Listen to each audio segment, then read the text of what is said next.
بسم اللہ الرحمن الرحیم۔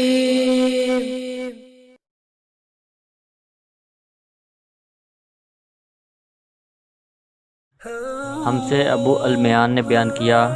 کہا ہم کو شعیب نے ظاہری کے واسطے سے خبر دی، کہا ہم کو عطا بن یزید نے حمران مولا عثمان بن عفان رضی اللہ تعالیٰ عنہ کے واسطے سے خبر دی۔ انہوں نے عثمان رضی اللہ تعالیٰ عنہ کو دیکھا کہ انہوں نے وضو کا پانی منگوایا اور اپنے دونوں ہاتھوں پر برتن سے پانی لے کر ڈالا، پھر دونوں ہاتھوں کو 3 دفعہ دھویا، پھر اپنا داہنا ہاتھ وضو کر کے پانی میں ڈالا، پھر کلی کی، پھر ناک میں پانی دیا، پھر ناک صاف کی، پھر 3 دفعہ اپنا منہ دھویا اور کوہنیوں تک 3 دفعہ ہاتھ دھوئے، پھر اپنے سر کا مسح کیا، پھر ہر ایک پاؤں کو 3 دفعہ دھویا۔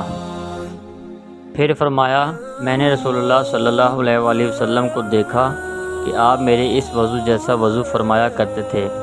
اور آپ صلی اللہ علیہ وآلہ وسلم نے فرمایا کہ جو شخص میرے اس وضو جیسا وضو کرے اور حضور قلب سے 2 رکعت پڑھے